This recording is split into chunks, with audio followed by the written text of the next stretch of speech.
Good morning, and welcome to Ask the Expert. I'm Joe Taylor. This morning, another in the ongoing series of programs presented by the Northwest Regional Key Program for Quality Early Learning. The program, through the Northwest Institute of Research, oversees a grant from the Office of Child Development and Early Learning at the Pennsylvania Department of Human Services and the Department of Education. The goal of the program is to improve the outcomes for young children as they prepare for school. John Poza is a community partner specialist for the program and will be here with us throughout the series. Good morning, John, and who do we have as our guest this morning? Well, thank you, Joe. This morning we have Dr. Betsy Diamond Cohen. And Dr. Cohen may be known for those in the early childhood arena as the executive director and the creator of Mother Goose on the Loose. It's a preschool curriculum, and it won the 2004 Godfrey Award for Excellence in Public Library Programming for Children and Families. And Dr. Betsy was named the mover and shaker in the library world and invited to write her first book, and now she has 7 books. So welcome, Dr. Cohen, to the program. Thank you very much. Good to have you here.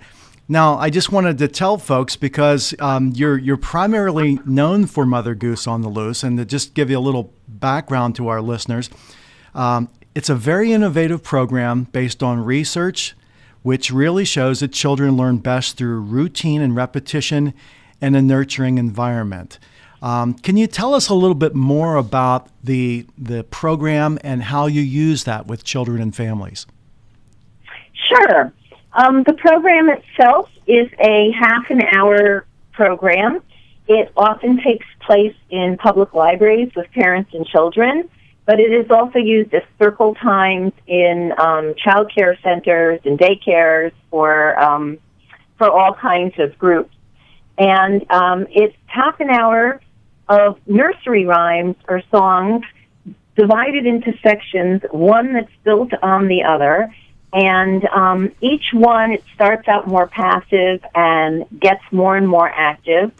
It gives parents great songs and fun activities to join in with their child, and promotes all those wonderful skills that we know young children need, such as hearing vocabulary words, learning how to listen, developing a good bond with their parent in just a really fun environment. Yes, it's a phenomenal program, and just to kind of give a plug for the program, Dr. Cohen will be doing a tour in Pennsylvania during the month of April for the PA One Book 10th anniversary celebration, and is also for a month of the young child. And she'll be giving a presentation to librarians, preschool teachers, and educators in various locations, including a couple of locations here in the Northwest, one of which will be at the Jaffa Mosque in Altoona, Pennsylvania on April 21st. So we're really looking forward to her presentation. Dr. Betsy, can you tell us a little bit? You have a very interesting background, and I know early on in your career, you actually had moved to Israel. Can you tell us about that experience and what led you to the work that you're doing now? Certainly. I started out as a children's librarian in the early 1980s, and that was a time when public libraries weren't offering programs for parents with very young children.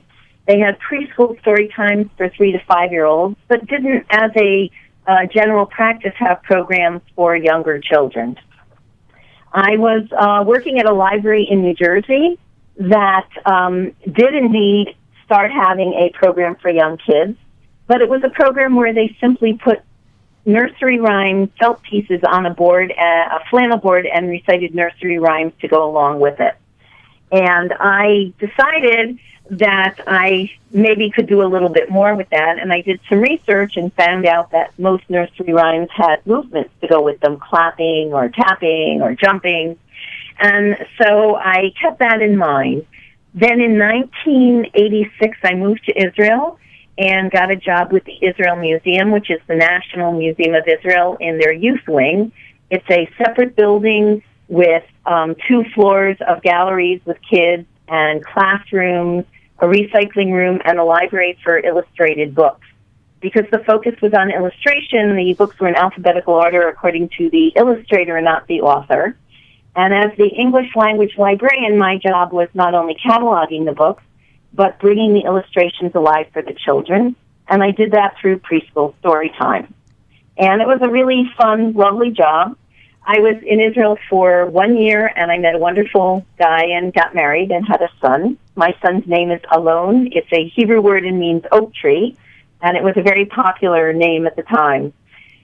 So here I was doing programs for everyone else's child, and I wanted something to do for my child, and I didn't see any great things going on for very young children.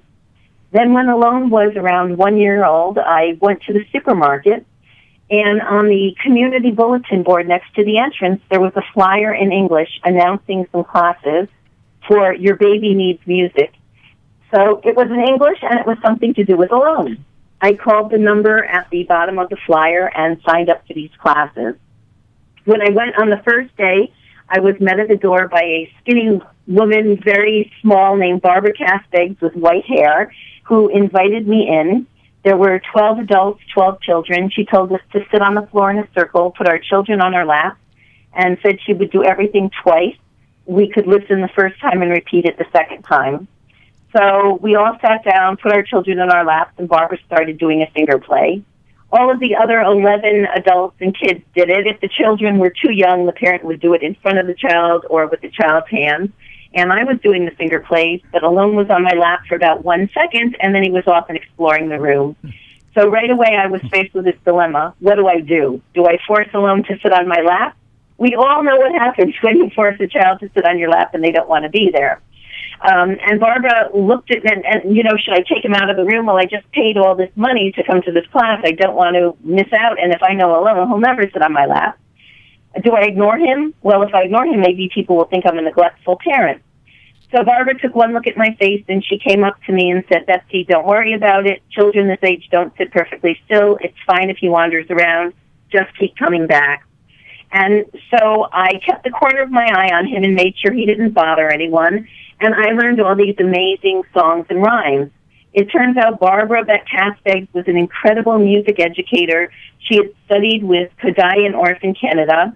She was an opera singer. She trained music teachers at the Algonquin College of Music, and she devoted her retirement years to developing a method of teaching music to young children.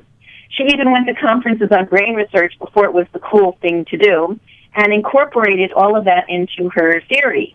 Her approach was the listen, like, learn approach. To learn, first you have to listen. When you hear it enough, you like it, and when you like it, you can learn from it. So from Barbara, I learned new actions, new movements to go along with rhymes I'd seen in books that I never knew, and I learned her adaptations. Having worked in the public library, I knew that you can't adapt stories and songs for 3-year-olds down to 1-year-olds. It just doesn't work. But Barbara had found a way to make things not only age-appropriate for 1-year-olds, but also to make them very rich. So I came to these classes, and I was learning, and Alon was running around the first week, the second week, the third week, and then I don't remember if it was the fourth or the fifth week, but we came to one of the rhymes, and Alon came and sat on my lap and started leaning to the side before he actually needed to lean to the side. And that taught me that the whole time he'd been wandering around, he'd actually been paying attention, soaking it all in, to the point where he was able to anticipate the lean before we got there. And as this series of sessions continued, his ability to pay attention, to follow directions, to be part of the group increased to a fabulous extent. And I fell in love with this program. At the end of it, Barbara announced she was going to stay in Israel a bit longer and train people to become instructors for Your Baby Needs Music using her Listen, Like, Learn approach. I readily signed up and became a certified instructor. Barbara was 81 at the time. She passed away a few years later, and I feel very privileged to have been able to study with her. I then started doing some classes in music classes, but after a year, I thought maybe I could combine what I already knew about using books with children with what I had learned from Barbara about using music with very young ones. So I sat at my kitchen table with a piece of notebook paper and combined all of the theories together. Barbara had taught me things she had learned from all those brain conferences, that children learn best through ritual and repetition, but you need to have some surprise put in, and that a well-crafted program is broken into sections, one that builds on the other in order to engage child's attention, and that you stand up in the middle because they're getting wiggly, you need to let them get their wiggles out. And I combined that with what I knew about books and book illustration and making books come alive and using a flannel board piece. I called the program Mother Goose on the Loose. I started offering it at the Israel Museum in our library, and it was so popular it continued every week for the rest of the time I lived in Israel. I was there for 12 years, so that gave me plenty of time to tweak it and make it even better. And during that time, I had Jews and Christians and Muslims who would all come together in the circle. They would sing for each other's children. They would clap with each other's children. And even in a country where there's a lot of tension, this program created community to such an extent that afterwards, instead of leaving, they would hang out and talk to each other and feel that they were indeed a community. So I fell in love with the program. When I moved back to the United States in 1998, I got a job with the Enoch Pratt Free Library in Baltimore, Maryland, and I told them I had a program called Mother Goose on the Loose. They were very excited, and they said that in all the years I'd been away, brain research had advanced with the new technology, and articles were being written in mainstream magazines like Time and like Newsweek, explaining that very young children needed certain kinds of experiences to help build the architecture of their brain to make learning optimal for them later on in life. Parents were reading these articles, coming to their public library and saying, what do you have for my 1-year-old? What do you have for my 6-month-old? And there really wasn't yet a tradition of programs for young children in the libraries. And the internet was just starting at that point, so you couldn't Google early literacy programs and get a whole bunch of options. I started doing my program, and at that point, librarians were being asked by their directors to come up with programs. They tried dumbing down the 3-year-old programs, and it didn't work. And so they were desperate for advice and for programs. I wrote an article in Public Libraries magazine and started getting phone calls from around the country to start training people. And then Mother Goose on the Loose won an award, and I won an award, and things just started snowballing from there. And I began learning more and more about the brain research, attending conferences where neuroscientists present their findings to educators and language educators understand. I got my doctorate along the way. And in the end, the need and the desire for Mother Goose on the Loose trainings became so great that I left my full-time job at the Enoch Pratt Library, and I'm now an independent consultant. I love very much traveling around the country. I've been to Canada also, training people in how to do Mother Goose on the Loose programs, and feeling really wonderful to know that it's changing lives in a really fun way. That is a fascinating and inspirational story. Let me ask you this. Can we drill down to how exactly does the Mother Goose program develop skills that benefit the child down the road in the classroom? Can you be a bit more specific on that? And also, on your website, you cite in capital letters the program benefits, and then you have in capital letters, whole child. What do you mean by that? Okay. When people talk about early literacy, or at least when it first became popular, they focused mainly on language and literature. And yes, language and literature is very important. In fact, in order to learn to read, to prepare to learn to read in the best way, there are certain skills young children need. For instance, being able to hear the sounds in the word, that's called phonological awareness. And if a child can hear sounds in a word, then when they're starting to read, they'll be able to sound out the word, and it will be easier for them to figure out what it should be. Also, if they have a larger vocabulary, they tend to be better readers and do better in school.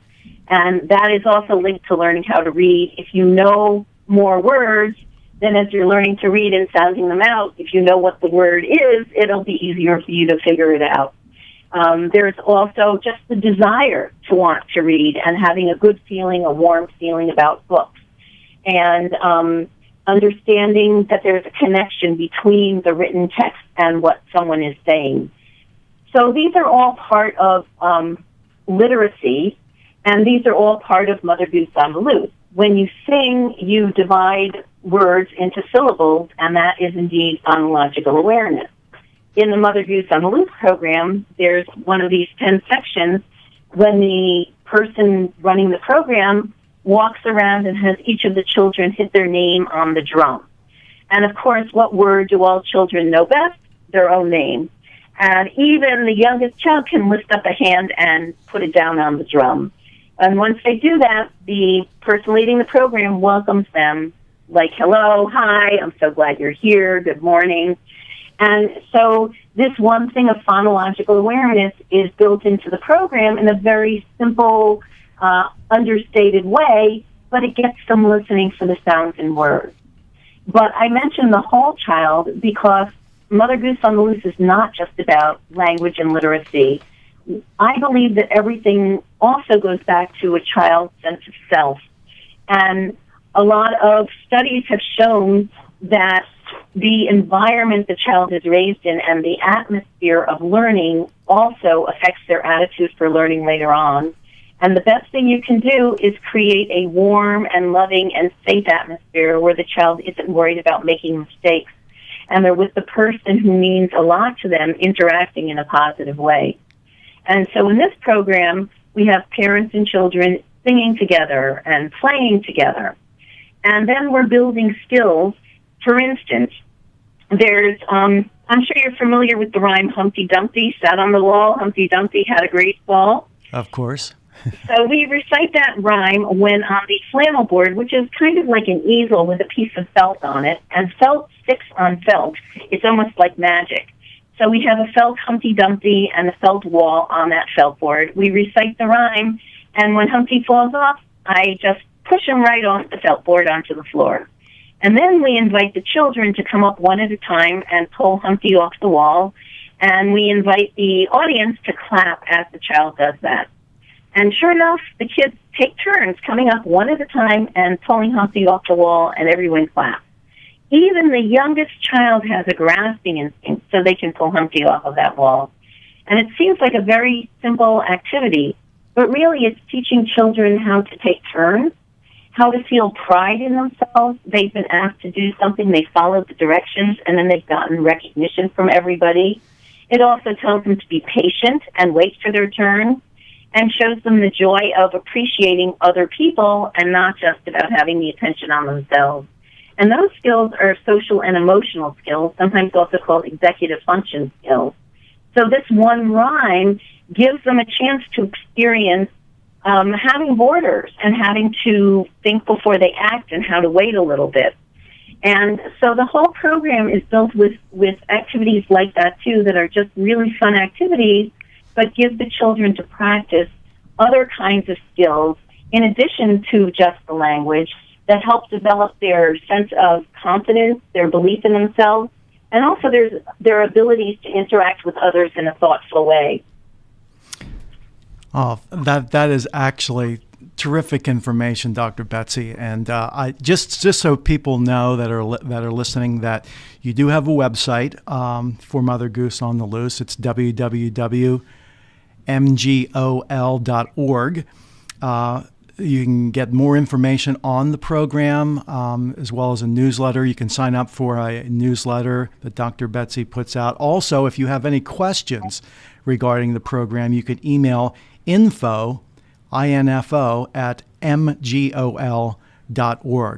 I wanted to get back to one of the things that you pretty much talk about, especially on the website, which has a lot of good information and resources. Let's talk about the 5 practices of every child ready to read. Because we all know parents are a child's first and best teacher, and how books can be important even for babies. Can you explain a little bit about how those practices come into play? Sure.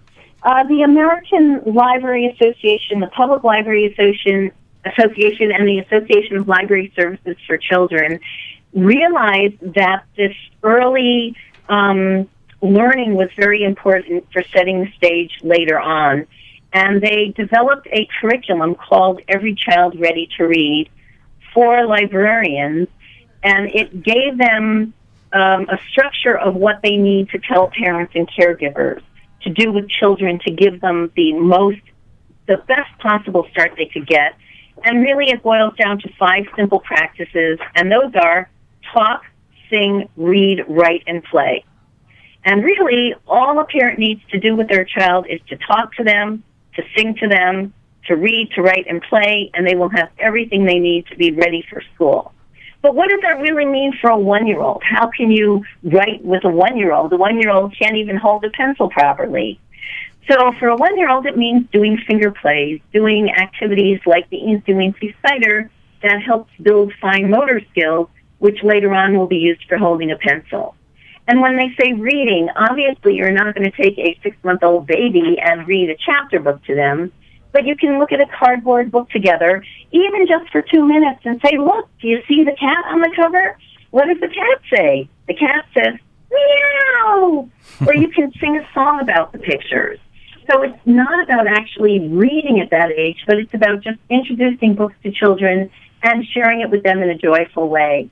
And I think that's what a lot of what I do is about. It's about taking the resources we have and using them in age-appropriate, loving ways with children to just develop their joy and their intellectual curiosity in a non-pressured way to build a love of learning. If a parent or grandparent is listening and they have no way of getting their child to a location where the Mother Goose program is used, how can they gain access to the program, or at least simulate its elements and presentations? And I guess a question would be: is this something that would be available, over the internet or some other electronic way?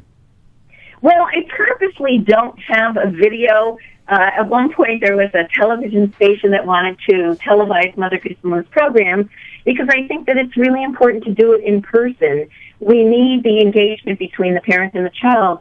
But they can certainly go to their local public library and ask if they offer Mother Goose on the Loose program. And if they don't, they're willing to contact me, and I would be happy to come and do training for anyone who wants. It does not cost any money to actually do a Mother Goose on the Loose to actually run programs. It's not a franchise or anything. I just train people how to do it, and they do it. I also have a manual that's for sale that gives everything you should ever want to know about Mother Goose on the Loose, and CDs as well. Well, I just wanted to reiterate for any librarian or educator out there again, Dr. Betsy is going to be here in Pennsylvania doing a series of symposiums on Mother Goose on the Loose, including one on April 7th at the Blasco Memorial Library in Erie, and another one on April 21st at the Jaffa Mosque in Altoona. So if anyone is interested in going, they can register on the PA Keys website. We have a registry, a PD registry on that website, www.pakeys.org. Our time is pretty much run out, Dr. Betsy. I'll tell you, I can tell you have joy in your voice and a passion for your work, and it's very, very evident. We were so happy to have you on the program to talk about your career and how Mother Goose on the Loose was developed and all the principles behind it. And I look forward to seeing you when you come to Pennsylvania to do your symposiums. I am delighted to be coming, and I look forward to meeting you in person as well. If anyone has any questions, please feel free to contact me. I am passionate about it, and I'm happy to spread the word as far as I can. And that's our program for today. We'll be back in 2 weeks at the same time. In the meantime, you can go online to learn more at papromiseforchildren.com. If you have questions, please email them to questions@nwirkey.org. For John Posa and the Northwest Regional Key Program for Quality Early Learning, I'm Joe Taylor. Thank you for listening, and have a great day.